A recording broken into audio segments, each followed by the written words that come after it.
Bismillahirrahmanirrahim. Wal maqalatus sabi'ata asyrata, dan maqalah yang ke-17. Kila dikatakan kil, batu kecil namanya kerikil, penyakit kulit namanya kutil, orang pelit disebut bakhil. Kila dikatakan as'adun nasi,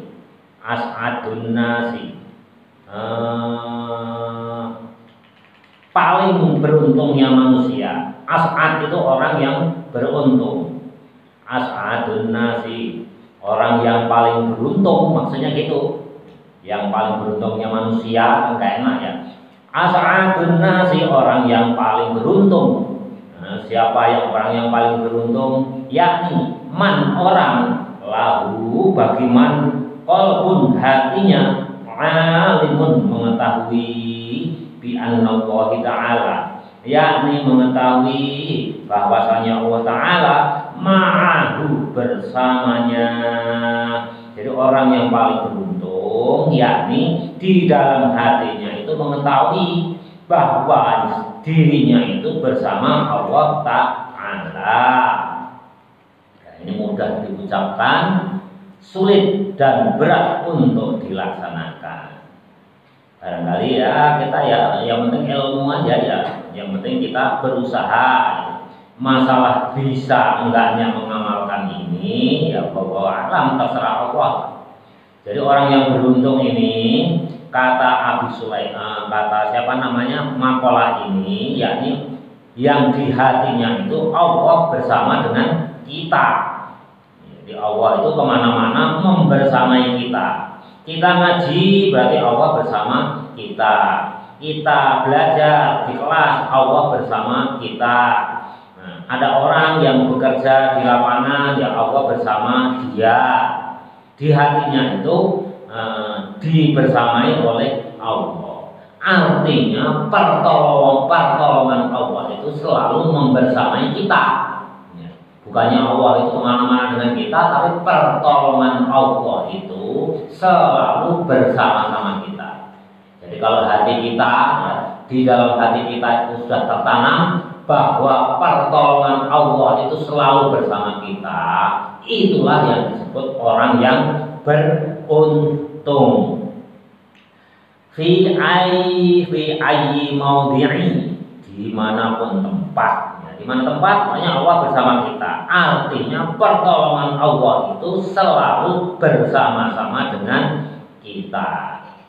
Jadi kalau kita sudah yang pertama apa ini kan bab zuatiu, bab 33. Orang yang disebut beruntung itu bila mana di hatinya itu sudah tertanam bahwa pertolongan Allah itu selalu bersama kita. Kalau kita di hati kita sudah ada gitu tertanam bahwa Allah selalu menolong kita, ya kita tentunya tidak akan ada rasa takut, tidak ada rasa khawatir. Karena apa? Ya karena Allah selalu bersama kita. Ingat waktu kita belajar sejarah Islamnya, waktu Nabi Muhammad hijrah dari Mekah ke Madinah, itu terjadi dua kejadian yang sangat penting. Nah ini yang berkaitan langsung dengan kil ini, perkataan ulama ini.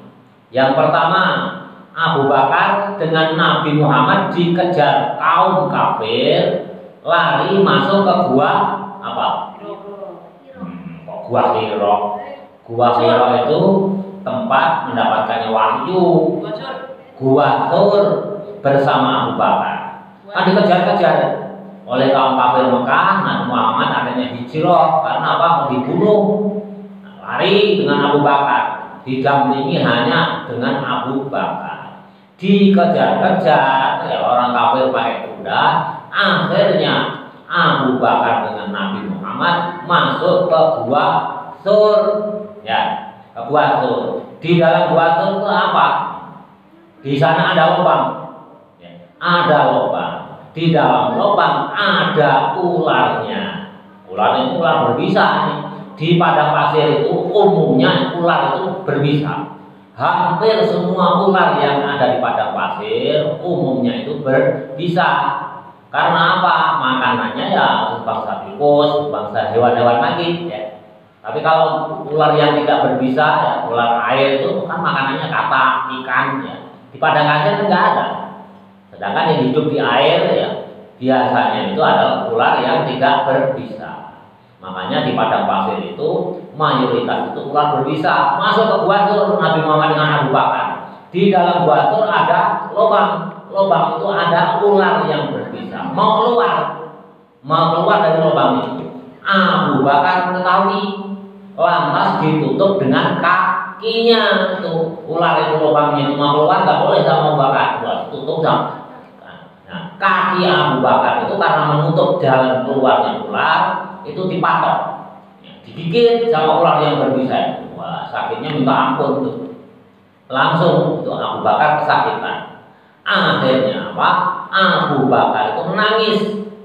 Tapi menangisnya Abu Bakar itu bukan karena kesakitan digigit ular, ya. Tapi nangisnya takut ketahuan oleh kafir Mekah yang sedang mengejar Nabi Muhammad bersama dirinya. Lantas Nabi dengar bahwa Abu Bakar itu menangis. Ya Abu Bakar, kau jangan menangis. Ini Nabi belum tahu kalau Abu Bakar itu digigit ular kakinya dalam Gua Sur. Lantas Nabi Muhammad menghibur Abu Bakar dengan menyitir sebuah ayat Al-Quran yang berbunyi la tahzan innallaha ma'ana. Kamu jangan takut Abu Bakar, Allah senantiasa bersama-sama kita. Artinya apa? Ya bukannya Allah itu mengiringi terus, itu enggak. Artinya pertolongan Allah itu senantiasa mengiringi Nabi Muhammad dan Abu Bakar. Makanya Abu Bakar, kamu jangan takut. Dalam Al-Quran lantas Nabi menyitir sebuah ayat Al-Quran, la tahzan innallaha ma'ana. Karena apa? Di hati Nabi sudah selalu terpatrikan bahwa setiap saat pertolongan Allah itu bersama beliau, sehingga Nabi tidak takut. Tapi Abu Bakar kan manusia biasa, hanya sekedar sahabat. Masuk Islam juga baru, tetap ketakutan. Takutnya ketahuan orang kafir yang mengejar dirinya bersama Nabi. Lantas orang kafir itu mendekat, ya pakai kuda. Karena banyak orang kudanya kedengaran oleh Nabi sama Abu Bakar, memutuskan masuk ke Gua Sur. Pakai kuda ya. Kudanya itu sudah di depan mulut gua ya. Di depan mulut gua. Lantas apa? Ya pertolongan Allah datang. Tiba-tiba ada apa? Yang suka menganyam itu apa namanya? Laba-laba. Tadinya nggak ada itu. Nah, tiba-tiba ya kehendak Allah ya kun fayakun. Kalau Allah menghendaki sesuatu terjadi. Laba-laba itu lantas membuat sarang dengan cepatnya. Seketika jadi. Lantas mulut gua itu tertutup laba-laba. Begitu tentara kafir yang mengejar Nabi, mau membunuh Nabi dengan Abu Bakar itu di mulut gua ragu-ragu dia. Ini nggak mungkin ini Muhammad ini kalau masuk gua. Nggak mungkin seandainya masuk gua, sarang laba-laba ini pasti rusak. Ini masih rapi sekali. Nggak mungkin kalau Muhammad sama Abu Bakar masuk ke gua. Lantas tentara kafir yang ngejar Nabi itu turun dari kudanya, ngambil batu, ya, ngambil batu dilemparkan ke dalam gua, dilempar, berbunyi tak, ya, keras sekali, kena apa? Yang kena giginya Nabi Muhammad sampai geripis itu patah sedikit ya giginya berdarah, patah sedikit. Kenapa Allah menghendaki kok yang kena itu giginya Nabi? Seandainya yang kena itu perutnya Nabi itu pasti berbunyi bu, bukan tak tapi bu. Berarti Muhammad bersembunyi di dalam gua. Tapi yang bunyinya itu tak, nah orang kafir tadi yang mengejar tadi menyimpulkan itu kena batu, bahwa Nabi Muhammad dengan Abu Bakar tidak ada di dalam gua. Ini ya, karena doanya Nabi la tahzan innallaha ma'ana. Akhirnya dinukil oleh ulama ini, yakni Abi Sulaiman ini. Kalau kalian ya setiap waktu, setiap saat, pokoknya jangan khawatir, hidup itu nggak usah khawatir. Punya uang nggak begitu senang, biasa-biasa saja. Nggak punya uang juga nggak khawatir. Ya. Kita sehat juga biasa-biasa saja. Syukur ya melakukan kegiatan ini itu. Kalau sakit juga nggak khawatir. Karena apa? Hati dalam hati kita itu sudah melekat bahwa setiap saat pertolongan Allah itu akan ada atau akan menolong kita. Makanya la tahzan innallaha ma'ana. Ini terbukti. Bukti yang kedua apa? Dalam peristiwa hijrah ini, yakni Sayyidina Ali bin Abi Thalib itu masih remaja. Konon ceritanya di satu riwayat baru 13 atau 14 tahun. Berarti seumur kalian ya. Baru sekitar 13 atau 14 tahun. Nah, waktu rumah Nabi itu dikepung, Nabi mau dibunuh oleh kaum kafir, Nabi memanggil Sayyidina Ali, Ali, tolong gantikan aku di tempat tidurku. Padahal Ali juga tahu, ya Rasul, ayo udahlah lari aja, biar aku gantikan. Biar nanti yang seandainya orang kafir itu mau membunuh ya, biar diriku yang dibunuh.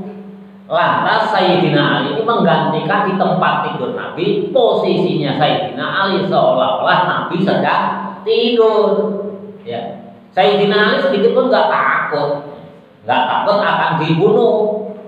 Bayangkan kalau kalian misalnya saudara kalian atau bapak kalian atau paman kalian ya, mau dibunuh orang, kalian berani nggak suruh menggantikan posisi tidur di tempat pamanmu yang akan dibunuh oleh orang? Nggak akan berani. Lalu Sayyidina Ali tahu ini walaupun masih remaja, ini juga kekasih Nabi, sahabat Nabi yang paling dekat, yang nantinya menjadi menantunya, ini sepupunya ini. Ali bin Abi Thalib ini anak pamannya, yakni anak Abu Thalib. Berani. Karena ya udah memahami la tahzan innallaha ma'ana, sehingga Sayyidina Ali juga berani menggantikan. Begitu mau dibunuh oleh orang kafir, dibuka selimutnya, loh kok ternyata Ali, bukan Nabi Muhammad. Itulah kalau orang sudah melekat tapi memang mudah diucapkan, berat untuk dilaksanakan. La tahzan innallaha ma'ana. Jadi kalau dalam hati kita sudah melekat, kalian jangan ada rasa khawatir, jangan ada rasa takut bahwa setiap saat pertolongan Allah itu bersama kita. Mudah diucapkan, berat dilakukan. Nah, ini memang ada ya. Nah, kembali lagi ke Rasul ya. Pernah ya Abu Bakar ini digigit oleh ular berbisa. Ular berbisa racunnya itu udah menjalar ke seluruh tubuh. Abu Bakar itu sudah menggigil, kedinginan karena racun ular. Ya. Nah, ular padang pasir itu rata-rata sangat berbisa, apalagi yang ada di dalam pasir. Ada ular di padang pasir itu ya larinya itu di dalam pasir. Nanti muncul kalau ada calon mangsa itu berbisa semua. Nah, Abu Bakar sudah menggigil ya, badannya sudah lemas, akhirnya ketahuan Nabi. Ya Abu Bakar, kenapa kamu menggigil? Ya, kamu menangis sampai air matamu itu menitik di pangkuanku. Akhirnya Abu Bakar menyampaikan kepada Rasul, ya Rasul, kakiku digigit ular. Karena kakiku ini menutupi jalannya ular yang akan keluar dan tepat di bawahmu. Nah, baru Nabi tahu, ya udah nggak usah khawatir. Akhirnya apa? Kaki Abu Bakar itu, mana kakimu yang digigit ular? Dibuka, dibuka, ularnya lari, kakinya Abu Bakar itu diberi ludah dan ditiup oleh Nabi. Seketika itu Abu Bakar As-Siddiq itu sembuh dari menggigilnya, dari rasa sakit yang berlebihan. Jadi kalau kalian ya, nanti di kampung ada dukun suwuk, ada dukun tiup, mbah dukun, ada sanatnya Nabi langsung. Buktinya ya Abu Bakar diludahi, ditiup, langsung sembuh. Nah, nanti waktu mau perang ada suatu peperangan ya, Ghazwah, perang apa itu? Perang Khaybar kalau nggak salah. Itu juga sama. Nah, itu mintanya itu perang tanding. Itu orang kafir di Madinah itu perang tanding. Jangan sampai berkorban, itu korbannya banyak. Nabi setuju. Yang dicari bukan Sayyidina Umar. Bukan Sayyidina Umar yang gagah perkasa yang terkenal preman. Bukan. Karena apa? Sayyidina Umar ini kalau perang tanding tidak lihai. Yang lihai siapa? Sayyidina Ali, seorang pemuda. Orangnya kecil, nggak setinggi Sayyidina Umar. Nah, Sayyidina Ali itu pendek ya, sedang lah, nggak terlalu pendek. Tapi beliau ahli perang tanding. Ya, ahli perang tanding dicari. Mana Ali? Maju perang tanding. Lagi di tenda ya Rasul. Kenapa perang kok masih di tenda? Beliau sakit mata ya Rasul. Sini udah suruh sini. Matanya ditiup Nabi. Kamu sakit mata ya? Sini sakit. Ditiup Nabi langsung sembuh, sana berangkat perang. Jadi kunonya kuno, dukun tiup, dukun suwuk itu ada sanatnya. Di Nabi itu 2 kali ya yang terkenal sekali itu. Yakni di waktu di Ghuathur, di Ghuathur Abu Bakar digigit ular berbisa di kakinya ya, itu langsung ditiup, dikasih ludah langsung sembuh. Yang kedua yang sangat terkenal yang Sayyidina Ali waktu mau perang tanding itu matanya sakit ya.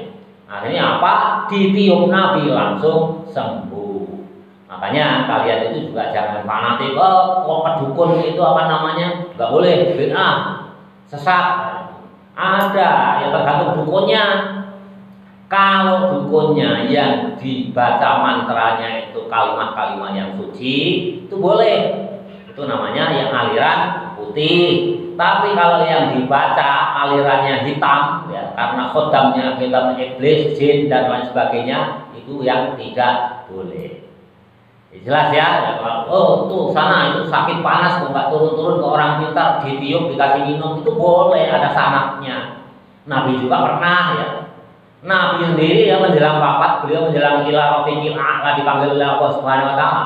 Tolong ambilkan gelas Aisyah, ambil gelas isi air putih, didoain mantra-mantra entah apa yang dibaca. Setelah didoain oleh Nabi, tangan Nabi dimasukkan ke dalam air putih yang telah didoakan oleh dirinya sendiri, lantas diusapkan di mukanya dan seluruh badannya. Karena sakitnya sakaratul maut itu sangat sakit. Itu barangkali untuk mengurangi rasa sakit. Jadi kalau ada orang yang sakaratul maut, minta ke orang pintar, minta doa, minta air, ada sanatnya mana? Nabi langsung contohnya. Nabi langsung contohnya. Ya, jelas ya. Jangan sedikit-sedikit bid'ah itu minta air ke kiai bid'ah. Nabi ada mencontohkan ya, mencontohkan. Bismillahirrahmanirrahim. Jadi yang pertama apa? Kalau kalian termasuk orang yang beruntung, disebut orang yang beruntung. Yang pertama adalah jangan takut di segala apapun. Ya, jangan khawatir. La tahzan, innallaha ma'ana. Berat, mudah diucapkan, berat untuk dilaksanakan. Kalau kalian sudah bisa mengamalkan la tahzan, la takhaf, innallaha ma'ana, pasti kalian jadi wali. Wali itu gak ada rasa takut. Diancam orang gak takut, mau dibunuh orang gak takut, mau pinjam uang gak dikasih pinjam tetangga gak takut ya. Gak punya uang juga gak takut, gak ada rasa khawatir. Karena apa? Ya, Allah bersama kita. Artinya apa? Ya, pertolongan Allah senantiasa membersamai kita. Baru kalian itu menjadi orang yang beruntung. Yang kedua apa? Kalian disebut orang yang beruntung. Bismillahirrahmanirrahim. Bismillahirrahmanirrahim. Wa badanun, dan yang kedua wa badanun, dan badan sobirun yang sabar at-ta'ati, atas taat kepada Allah, wal marozi, dan sabar terhadap cobaan Allah. Kalau kalian disebut orang yang beruntung, santri yang beruntung, hendaknya kalian itu mempunyai badan yang sabar. Artinya apa? Sabar terhadap taat kepada Allah. Ya seperti sekarang ini ya, ngantuk-ngantuk, harusnya tidur, Kalian sabar karena ketaatan kepada Allah diwajibkan untuk mencari ilmu. Ya. Misalkan kalian bangun pagi-pagi ya, tadi ya sahur, puasa Senin, Kamis ya. Kamis itu kan berat ya. Berat, kalian masih ngantuk ya. Bangun dingin-dingin harus bangun untuk sahur melaksanakan puasa sunat Kamis. Itu termasuk ketaatan badan kita pada Allah. Harusnya kan tidur enak, nggak usah puasa enak gitu. Makanan banyak di pesantren ini ya. Kalau haus minum tengah hari ini musimnya musim panas masih mau puasa ya. Bapaknya nggak pernah puasa ya. Puasa sunat itu bisa dihitung jari, bapak itu Senin Kamis itu bisa dihitung jari. Tahun ini itu belum lebih dari 10 jari. Berat ya, berat apalagi kalau ngajar gitu ya. Ngajar gini tenggorokannya kering ya, ngomong 1 jam 2 jam itu kering. Itu yang bapak itu mazhabnya mazhab Mu'adz bin Jabal. Mu'adz bin Jabal itu juga jarang sekali. Ya Mu'adz, kenapa kamu itu kok nggak pernah puasa Senin Kamis? Wah ya Rasul, saya itu lebih senang membaca Quran. Ya bisa paling tidak sehari khatam sekali atau 2 kali. Kalau saya puasa nanti saya lemes, baca Qurannya kurang semangat, nanti tidak khatam dalam 1 hari.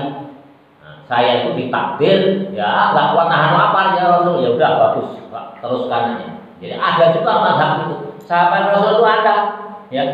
Mu'adz bin Jabal itu juga jarang puasa Senin Kamis, senengnya ngaji terus ya, ngaji Quran terus, pokoknya ada waktu luang ya ngaji terus, bahkan sehari itu kadang-kadang khatam sampai 2 kali ya, macam-macam ya.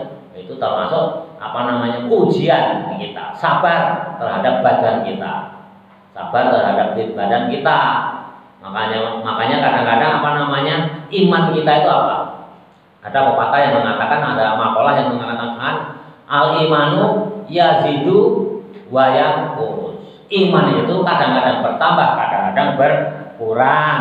Makanya ada pepatah Arab, makalah entah itu pepatah atau apa, bapak lupa ya. Al-ajaru bi qadari ta'adi. Pahala itu tergantung ongkosnya ya. Hadiah itu tergantung ongkosnya. Kalau kita berjuangnya juga dengan keras ya, tentu nanti hasilnya ya pahalanya besar.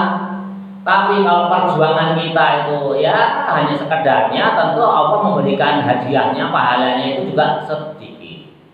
Jadi ada makalah al-ajaru bi qadri ta'ati. Jadi kalian itu ya sesuai lah. Kalau kalian jadi manajer, tentu gajinya ya 20 juta. Ya, manajer kan tantangannya berat, harus ngatur strategi, ngatur karyawan, ngatur anggaran perusahaan, mencari omset penjualan. Ya salesman ya tentunya paling kecil. Ya, salesman ya paling kecil, kecuali nanti bonusnya atau sopir yang paling kecil. Ya sesuai. Makanya al-ajaru bi qadri ta'ati. Segala sesuatu perjuangan itu tergantung. Kalau pejabat yang tantangannya lebih besar, tentu yang didapatkan juga lebih besar. Ulama besar yang santrinya banyak, jamaahnya banyak, tantangannya juga besar. Ya, tantangan besar ya, tentunya yang didapatkan juga lebih besar. Resikonya pun lebih besar. Ya. Makanya al-ajaru bi qadri ta'ati. Segala perjuangan itu tergantung daripada beban kita ya. Beban kita kalau perjuangannya berat ya nanti imbalannya lebih tinggi. Itu namanya badan kita taat kepada Allah. Jadi iman itu kadang-kadang nambah. Kalau ya pada umumnya ya orang awam itu kalau lagi banyak uang biasanya lupa kepada Allah, lupa sholat, lupa puasa. Tapi kalau lagi nggak punya kerjaan, lagi nggak punya uang, biasanya rajin duha, rajin tahajud, apalagi sholat 5 waktu. Makanya ada makalah yang mengatakan al-imanu yazidu wa yanqusu. Iman itu kadang-kadang naik, kadang-kadang turun. Ya Bapak sendiri merasakan. Kalau ngaji rajin ya berarti imannya lagi nambah. Kadang-kadang ngaji mau berangkat aja males, aras-arasan loh, berarti imannya turun. Ngaji kadang-kadang nggak ngantuk, berarti imannya nambah. Ngaji kadang-kadang tibra, ya berarti lagi turun imannya. Ya, imannya lagi turun. Itulah harus sabar pada cobaan badan kita. Ketaatan pada Allah itu juga ada kadang nambah, kadang turun. Makanya ada seorang kiai yang mengatakan bahwa kadang-kadang iman kita itu kedinginan, kadang-kadang iman kita itu kedinginan. Ya buktinya kalau waktu sholat subuh ya kalau di sini pesantren enak, bapak aja jarang masjid itu. Kalau sudah dikasih dingin, apalagi musim hujan, males karena lewat galang ya. Bapak itu ada di komplek itu ada sawah sedikit, itu kena angin, kena hujan itu males bawa payung, kadang-kadang payungnya dibawa oleh angin. Ya, pernah bahkan sampai jatuh ke sawah. Ya, ujung-ujungnya malas ya, berarti itu imannya kedinginan. Sholat di rumah lebih hangat. Nah, itu.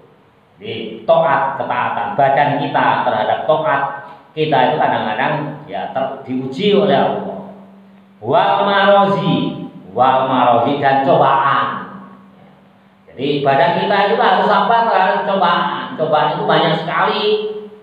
Ya, seperti rekan kita, ibunya meninggal, itu juga cobaan. Ya, nanti imannya naik atau turun.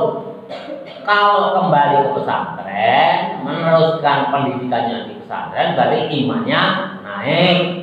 Tapi kalau tidak kembali ke pesantren, waktu itu ya berarti pas memutuskan tidak kembali ke pesantren, baru turun. Suatu saat pasti menyesal kenapa dulu kalau tidak kembali lagi ke pesantren. Ya kita tunggu. Mudah-mudahan dengan adanya cobaan ditinggal oleh orang tuanya, imannya malah naik.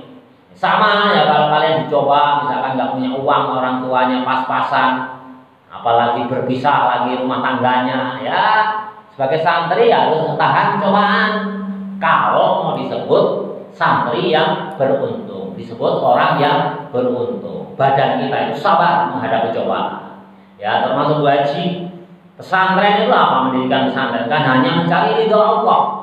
Ridho Allah itu tidak tergantung banyaknya santri. Ridho Allah itu tidak tergantung banyaknya santri. Yaitu di pasar malam itu yang ada dermaga motor itu kan banyak ya, santri yang datang ya biasanya. Penonton banyak sekali. Apakah itu ridho Allah? Bukan. Ridho Allah itu tidak tergantung banyaknya santri, tidak tergantung banyaknya murid. Ridho Allah ya kita mencari ridho Allah aja. Mencari ridho Allah. Ridho Allah itu kadang-kadang ya datangnya ya kita itu santrinya 2 atau 1, malah justru datang. Kadang-kadang kalau diberikan santri banyak, ridho Allah dicabut. Seperti pesantren yang ada di Bandung itu ya. Akhirnya saat sekarang masuk penjara. Santrinya banyak, akhirnya terjadi kejahatan pidana di sana. Hati-hati ya. Jadi cobaan itu macam-macam. Kadang-kadang kelihatannya di hadapan kita itu nikmat ya, uang banyak. Ya. Ternyata apa? Ternyata menjadi cobaan.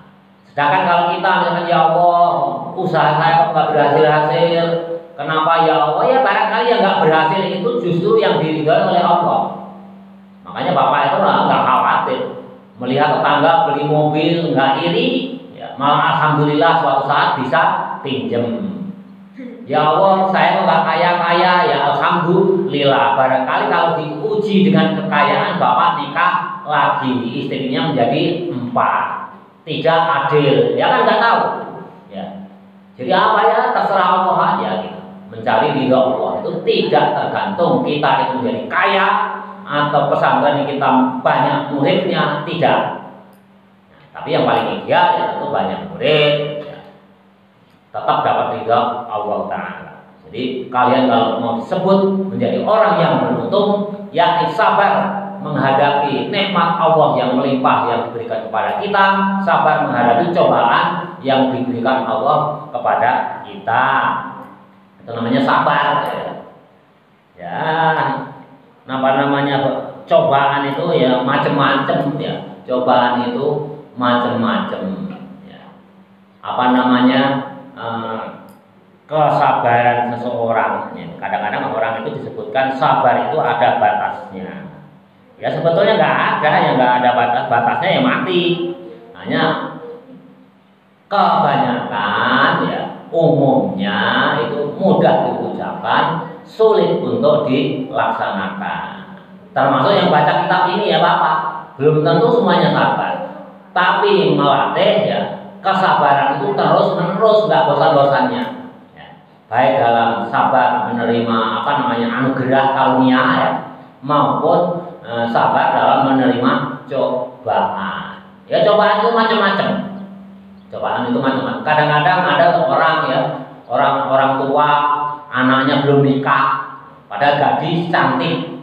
Ya itu cobaan. Ya terima aja ya, itu mungkin ya barangkali itu yang terbaik menurut Allah. Menurut kita, anak kita kenapa nggak nikah-nikah, tapi menurut Allah yang terbaik. Jangan sampai kalau kalian nanti punya anak cantik kok nggak nikah-nikah, malah disuruh keluar sana bergaul, keluar sekali-kali jangan pakai jilbab terus, tuh lepas jilbabnya, pakai celana pendek biar kelihatan kalau kakimu itu mulus putih. Nggak gitu ya, semuanya itu ada takdirnya. Takdir kita ridho nggak menerima takdir. Ya kalau belum ditakdirkan oleh Allah ya, kalau kalian punya prinsip itu supaya bergaul ya, supaya bodi anakmu itu kelihatan atau dirimu ya nek, wah saya buka sekali-kali biar orang itu tertarik padaku bahwa bodiku itu cantik, mulus, kakiku putih. Wah malah jangan-jangan kalian itu ditabrak, nggak dinikah malah ditabrak, ya ditabrak oleh jaka ya. Ya. Kalau mobil nabrak pohon, penyoknya ke belakang. Tapi kalau perempuan ditabrak laki-laki, penyoknya ke depan. Tahu ya. Hati-hati, karena ada takdir Allah. Kita ya berlatih menerima dengan ikhlas, dengan ridho apa yang ditakdirkan oleh Allah. Tentu kalian akan diangkat derajatnya menjadi orang yang beruntung. Yang ketiga apa? Wa qanaatu dan qanaah. Nah ini qanaah. Qanaah itu menerima takdir Allah, menerima ridho dengan pembagian Allah. Menerima takdir Allah, menerima apa adanya. Airidon artinya menerima bima dengan sesuatu filiyadi dalam kekuasaan Allah, min kismatillahi artinya dari pembagian Allah Ta'ala, wasukunil qalbi dan tenangnya hati, inda adamil maklufati dari tidak adanya sesuatu yang diangan-angankan. Qanaah tadi sudah Bapak sebut duluan. Sabar terhadap takdir Allah. Ya kalau kita ditakdirkan miskin, alhamdulillah masih hidup, ya. Masih bisa pesantren, ya. Masih bisa belajar agama, masih bisa sekolah. Itu namanya qanaah, menerima pembagian dari Allah. Kalau kalian tiba-tiba kaya raya ya, barangkali itu tidak baik untuk dirimu. Itu menurut Allah. Makanya ya, misalkan ada seseorang yang ditakdir miskin, menurut Allah seandainya ditakdirkan menjadi kaya ya nanti malah menjadi celaka, mending dikasih miskin. Kan contohnya sudah ada siapa? Zaman sahabat Rasul. Sahabat itu kan sudah ditakdir miskin oleh Nabi, diberikan gelar hamamatul masjid, ya, merpatinya masjid, tidak pernah meninggalkan sholat berjamaah di masjid walaupun hanya mempunyai satu baju untuk sholat, gantian dengan istrinya. Kalau suaminya pergi ke masjid sholat berjamaah, istrinya di rumah menunggu pulang suaminya untuk melakukan sholat. Karena tidak tahan mendapatkan cobaan hidup dalam kemiskinan, minta didoakan oleh Nabi menjadi kaya raya. Setelah didoakan menjadi kaya raya, akhirnya su'ul khotimah, menjauh dari Islam. Akhirnya su'ul khotimah, akhirnya masuk ke neraka. Itu udah ada contohnya. Kalau menurut Allah lebih baik ya itulah kalian harus belajar. Kita itu harus belajar hidup qanaah, menerima apa adanya. Menerima apa adanya. Bapak itu belajar. Kalau makan, ya, Bapak itu di rumah kalau makan tidak mau makan lebih dari 3 jenis lauk. Tidak lebih tiga jenis lauk. Misalkan ada sayur, ada kerupuk, ada tahu, ada tempe, ada ikan. Oh ya, 3 aja. Dimarahin untuk istri bapak, jangan lebih dari 3. Dalam rangka yang mengurangi qanaah. Kalau suatu saat nggak ada, kalau terbiasa banyak jenisnya, suatu saat nggak ada, kita tersiksa.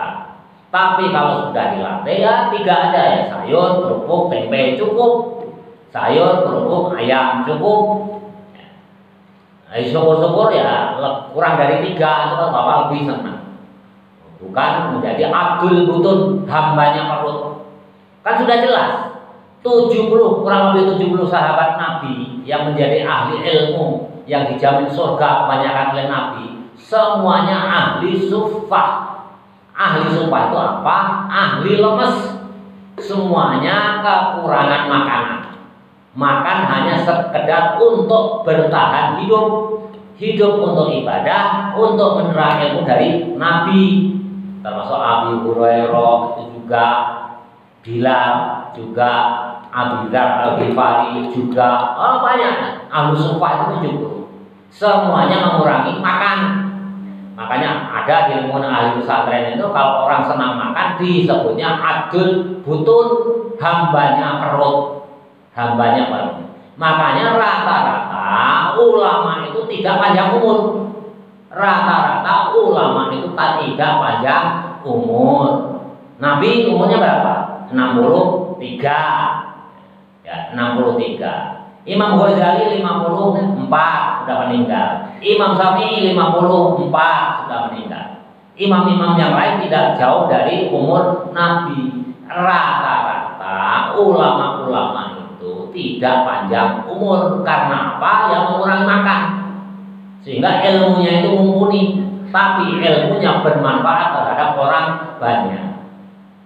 Coba tidak kita bayangkan seandainya tidak ada Imam Syafi'i, Imam Maliki, Imam Hanafi, ya, Imam 4 ini yang paling panjang umurnya Imam Maliki dan Imam Hanafi.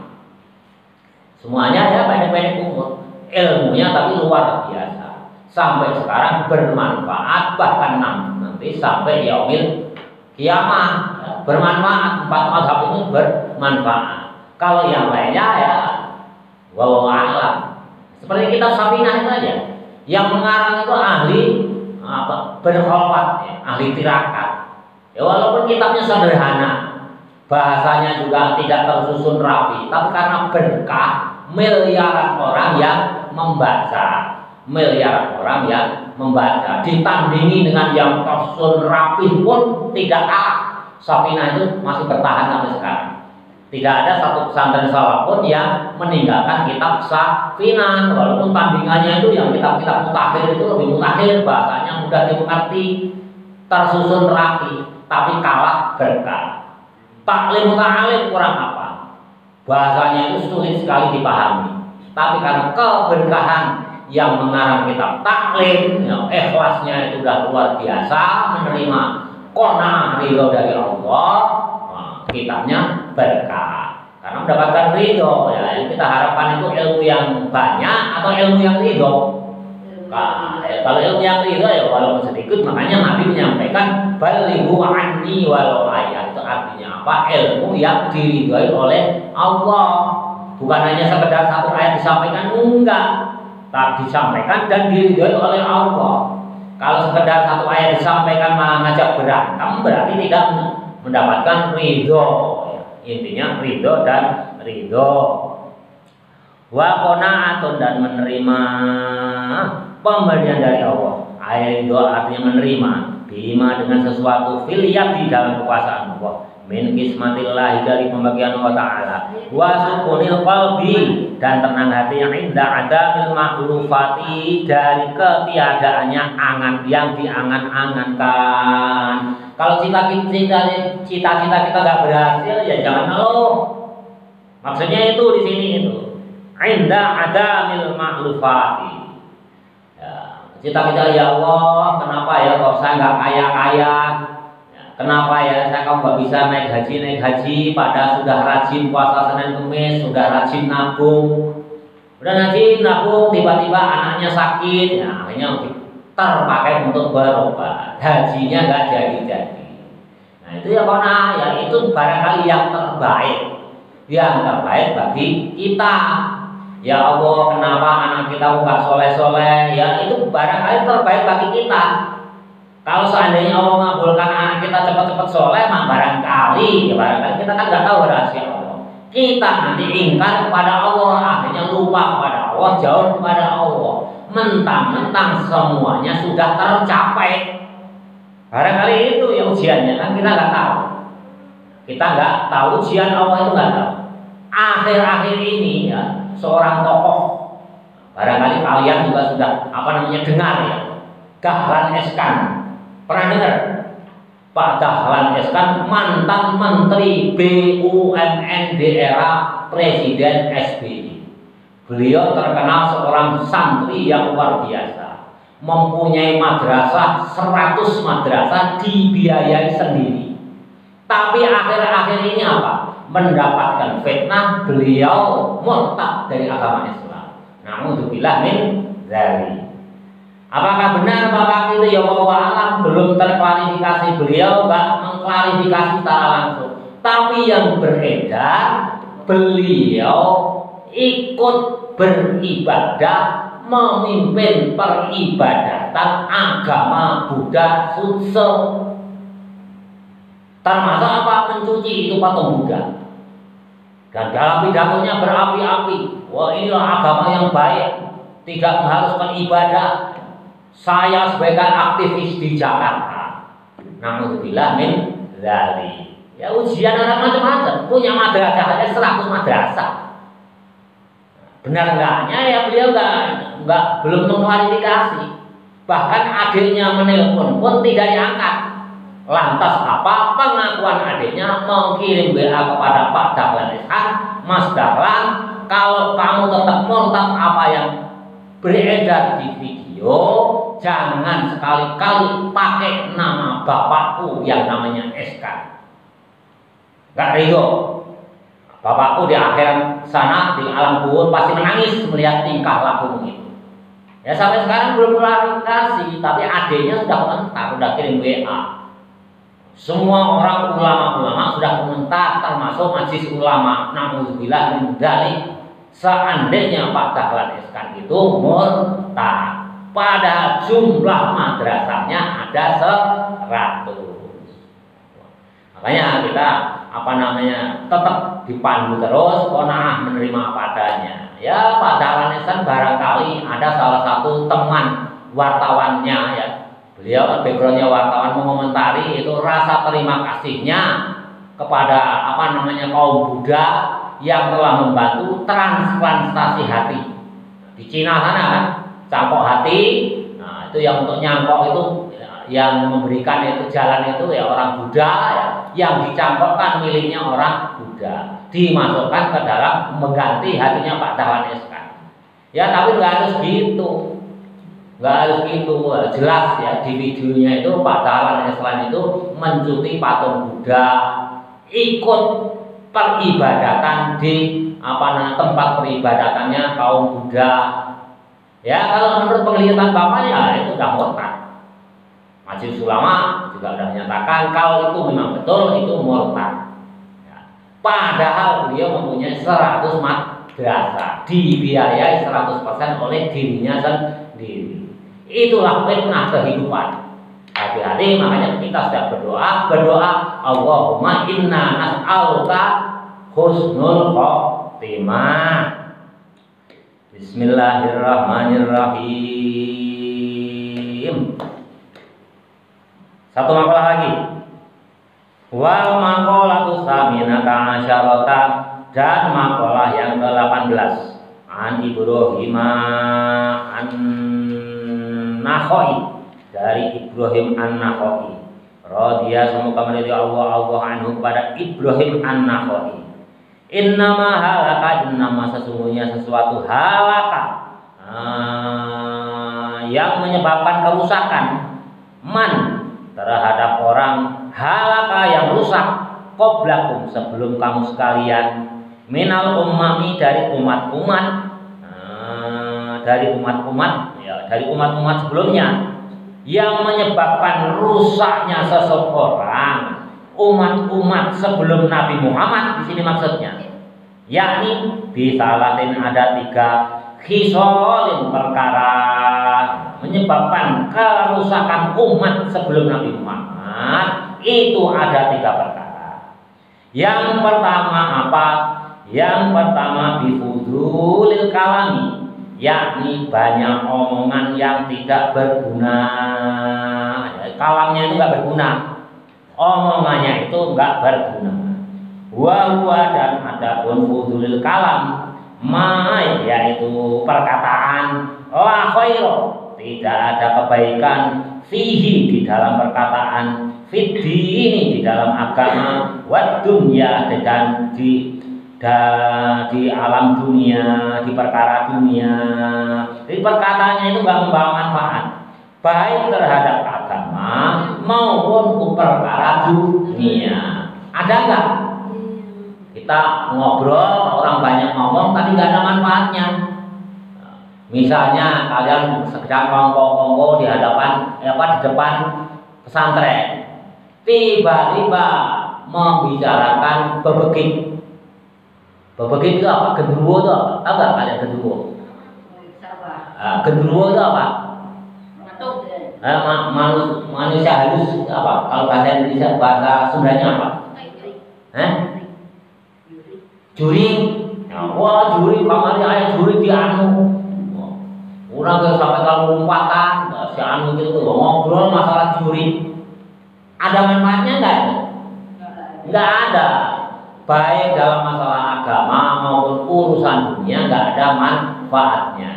Kadang-kadang itu banyak ya kita bicarakan, misalkan itu kemarin ada ramean ini itu, ada pasar malam, ada yang komedi putar, nggak ada manfaatnya itu kalian bicarakan.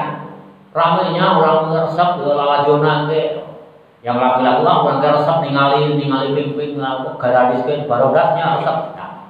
Apalagi yang maksiat ya. Nah, membicarakan yang maksiat ada ya, kalau nggak ada manfaatnya urusan dunia, urusan akhirat, itu menyebabkan kerusakan kehidupan. Ya, kalau bukannya nggak boleh, urusan dunia itu boleh. Misalkan Pak Tani begitu datang ya, sesama petani, gimana tanamanmu, padimu, udah dipupuk belum, udah dirawat belum, rumputnya udah dibersihin belum, itu ada manfaatnya urusan dunia. Kamu habis bangun ya, itu sisa pasirnya coba saya pinjem, ada manfaatnya.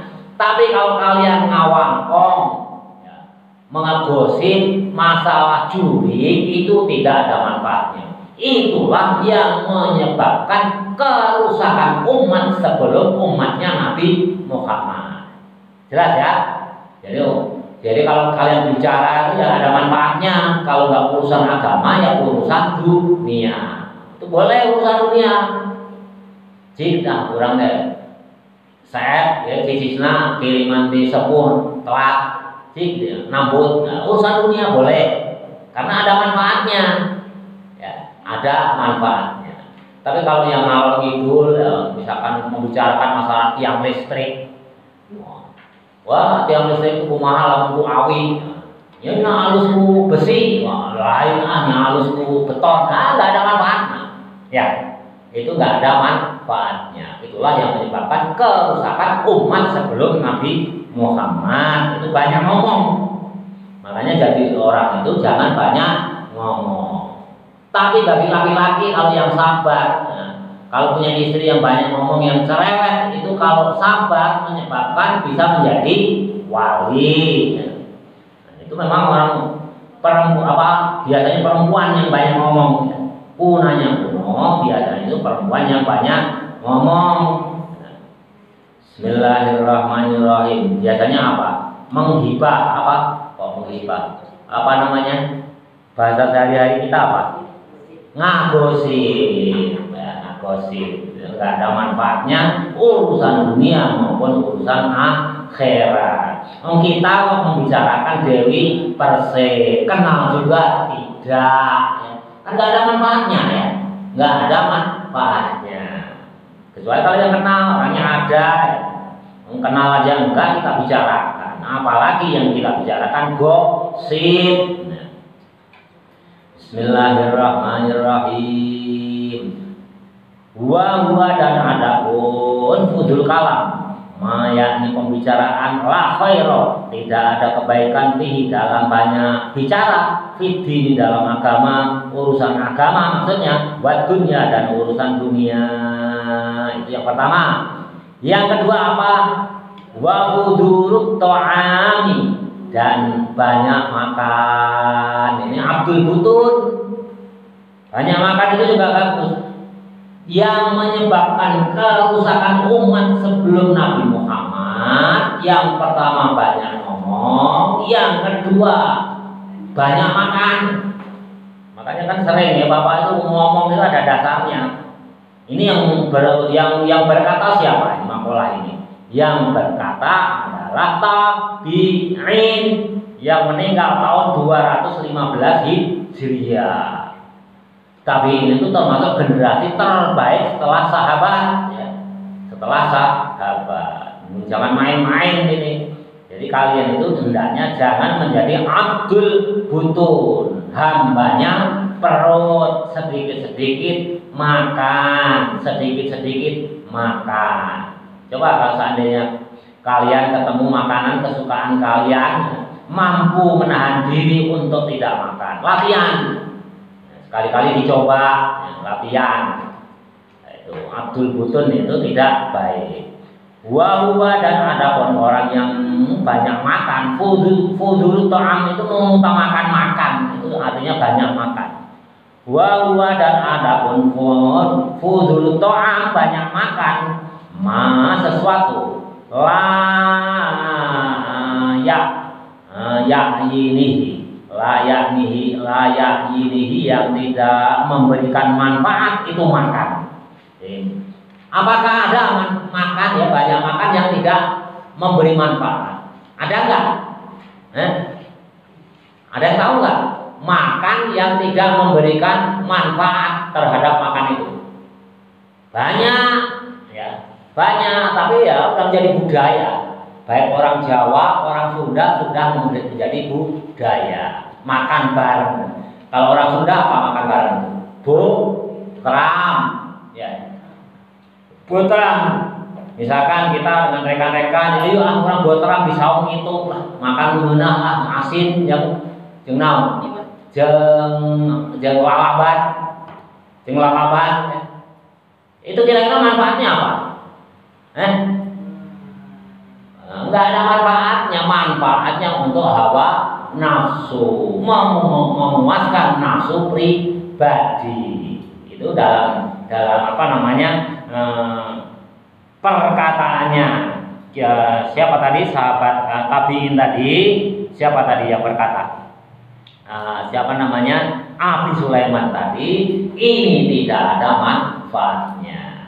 Bagaimana ya makan yang ada faedahnya? Ya makanan sekedar ya untuk menguatkan badan, untuk ibadah, untuk kerja ke sawah, untuk kerja nukang, itu manfaat. Ya, saya makan banyak boleh. Ya, yang orang yang tukang mencari pasir, tukang itu ya maaf ke tukang. Biasanya tukang bangunan itu makannya banyak, itu boleh. Ada manfaatnya, biar apa? Biar kuat dalam melaksanakan tugas sebagai tukang. Pak Tani makannya banyak, itu boleh biar kuat untuk membajak sawahnya. Tapi kalau kita botram, manfaatnya apa? Memuaskan hawa nafsu. Berarti abdun nafas. Abdun nafas, hambanya, budaknya nafsu. Tapi ya udah menjadi budaya. Orang Jawa juga gitu, ya lingkungan kita juga gitu. Tapi ya harus kita sampaikan ini kita. Ini ulama tabiin yang berkata. Dasarnya pasti hadis Nabi, ya wajib kita sampaikan. Kita tidak boleh tersinggung. Yang disinggung siapa? Ya kita semua. Pak Fakih pernah enggak makan-makan dengan tetangga? Ya pernah. Biasanya 17-an. Ya, itu makan-makan. Itu demi apa ya? Ya 17-an, malam 17 Agustus biasanya diundang di RT. Ayo Jawa alam itu budaya kok. Ya, Nanti ada kalau kita diwajibkan untuk menghargai budaya. Ya tinggal nanti malaikat rokib aja sama atid biar berebut. Nah, manfaatnya lebih banyak mana? Kalau manfaatnya lebih banyak yang nulis malaikat rokib. Nah, kalau lebih banyak madaratnya nanti yang bagian malaikat atid gitu aja. Ya. Tapi setidaknya kita sebagai santri menghindarilah makan-makan yang tidak diperlukan. Ya botaran juga boleh ya sekali-kali karena itu budaya. Kita menghargai budaya itu juga kewajiban dari Islam.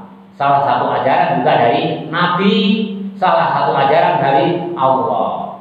Nah, pakai baju gamis itu apa? Budaya sebelum Islam. Tapi karena sesuai dengan ketentuan Islam, hukum Islam diadopsi menjadi budayanya Islam. Gamis itu bukan budaya kita tadinya ya. Budayanya umat sebelum Nabi Muhammad waktu bangsa jahiliyah. Jadi bangsa jahiliyah itu semuanya pakai gamis, semuanya pakai gamis, semuanya pakai kerudung ya.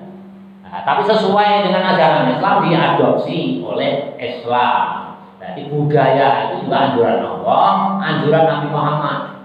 Hanya kita harus bisa memilah dan memilih mana budaya yang bisa kita ya ikuti, mana yang harus kita tinggal. Bismillahirrahmanirrahim. Jadi hati-hati. Nah, jadi jangan sembarangan. Nah, kalau kita termasuk fudulun to'am, ya kita akan sengsara. Memberikan manfaat ad-dini atas agama. Itu yang pertama tadi apa? Banyak bicara.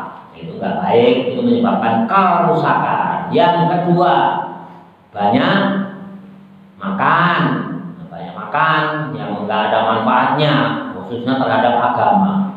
Ya kalau kalian makan, niatkan makan itu untuk kepentingan agama. Saya niat makan supaya sholat saya kuat, belajar saya kuat. Kalau kerja saya kuat. Nah, apa ada? Bekerja itu kan ibadah. Tukang bangunan ibadah, pak tani ibadah, pegawai negeri ibadah. Karena apa? Untuk menafkahi anak, istri, malah wajib. Makan yang banyak itu boleh. Mau 2 piring, 3 piring supaya itu boleh. Bukannya nggak boleh fudul to'am itu nggak boleh makan banyak itu enggak. Tergantung yang dihadapi, tergantung limuktadul hal wa limuktadul makom. Ya kalau orang tukang cari pasir itu kan berat. Nah, tentunya ya ukuran makannya barangkali 3 kali lipat dari kita. Ya nggak apa-apa. Kita tidak boleh meledek. Ya itu karena diperlukan kalori yang banyak. Kalau Pak Guru ya sekian. Kalau manajer makannya sedikit, nah ya dia kerjanya tanda tangan. Tidak perlu energi yang banyak, kalorinya pun yang diperlukan juga tidak banyak. Yang ketiga yang menyebabkan kerusakan umat sebelum umat Nabi Muhammad, wabudulul manami, dan memperbanyak tidur. Nah, kebanyakan tidur juga nggak baik. Santri itu tidurnya harusnya hanya 6 jam. Lebih nggak 6 jam? Nah, kebanyakan itu kalau santri ya. Kalau santri itu umumnya itu maksimal hanya 6 jam. Syukur 4 jam. Di sini ada fudul manam itu tidak boleh. Itu menyebabkan kerusakan. Kenapa kalau santri tidurnya nggak boleh banyak-banyak lebih dari 6 jam? Ya, kapan belajarnya? Kapan murojaahnya? Kapan sholat tahajudnya? Kapan sholat hajatnya? Kapan sholat taubatnya? Nggak kebagian. Habis untuk tidur. Huwa dan ada orang yang kebanyakan tidur atau mengutamakan tidur. Masa sesuatu layang tidur, layang fa'ahu yang tidak memberikan manfaat terhadap tidur fit dini, di dalam agama. Ya coba bapak, kalau seandainya kayak bapak ya harusnya kan tidur siang. Malam sudah begadang sampai jam 12 malam, nanti bapak itu jam 3, setengah 3 itu ya bangun, paling telat itu 2 hari sekali, kadang-kadang ya tiap malam, kalau pagi-pagi buka warung, ya. Siang nggak kesini, ada tidur ini, ya. Habis tidur, kok kesini, ya. Ya kalau bapak tidur tidak memberikan manfaat terhadap fiddin dalam agama, berangkat ke Raja Pamit, ngajar ngaji, ngajar kalian, itu namanya bapak memberikan manfaat kepada agama dengan tidak tidur. Seandainya bapak tidur, berarti kebanyakan tidur, tidurnya itu tidak memberikan manfaat terhadap agama. Kalian tidak pintar, kalian tidak mengetahui apa yang menyebabkan kerusakan dalam kehidupan. Ya sampai sekarang pun sama. Ya, kayak Presiden Jokowi. Presiden Jokowi itu dia kerja sampai jam 12 malam, subuh sudah bangun. Ya. Nah, kalau presiden hanya tidak tidur, ya negara nggak maju. Ya. Beliau ada banyak orang yang testimoni itu presiden itu tidurnya sedikit sekali. Karena apa? Ingin memberikan manfaat kepada rakyatnya. Ya. Ya mudah-mudahan nanti tanggal 20 Oktober kita punya presiden baru. Ya, Presiden Prabowo ya kita doakan aja.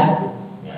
Baik yang memilih ya, maupun yang tidak memilih, karena sudah terpilih seorang presiden ya wajibnya kita itu wajib mendoakan ya. Bab apa itu? Mendoakan pemimpin, mendoakan presiden itu kita wajib. Ya, yang pertama paling utama itu mendoakan itu kepada pemimpin. Ya, makanya tidur itu dikurangi santri, tidur dikurangi supaya ilmunya banyak, waktu untuk murojaah, waktu untuk belajar. Ya risikonya ya badan harus sabar, harusnya tidur istirahat masih ngaji. Ya, masih ngaji. Harusnya main layangan atau main bola di lapangan masih tetap ngaji. Tapi alhamdulillah di komplek bapak sekarang sudah yang ngomong ngaji, babok itu sudah berkurang. Musim kemarau layangan juga sudah mulai berkurang. Karena apa? Ya mungkin barangkali orang tuanya dengar kali. Bapak kan suka ngoceh. Ya. Bapak sekalipun nggak pernah menegur anak-anak yang suka anjing. Goblok itu enggak, ya pas ngaji ini, jangan ditoa masjid itu ya, nah itu mungkin satu RW kedengeran yang ngoceh aja, ya nggak apa-apa, ya sama, persis sama. Kalau main layangan anjing, oh anjing, goblok, oh goblok ya. Nah, sekarang ya, mulai tahun ini sudah berkurang alhamdulillah. Ya mudah-mudahan itu karena ocehan bapak. Ya seandainya tidak ocehan bapak, ya ada guru yang lain ya. Jangan sampai bapak juga GR, nggak boleh GR itu. GR itu tidak boleh. Oh itu karena aku ya hilang pahalanya, Ya semuanya lah. Ustadz guru yang di madrasah yang itu kan semuanya berjuang ya untuk mendidik anak-anak kita yang kecil-kecil ya termasuk kalian. Ya yang dijawab oleh Allah ya bawa alam siapa?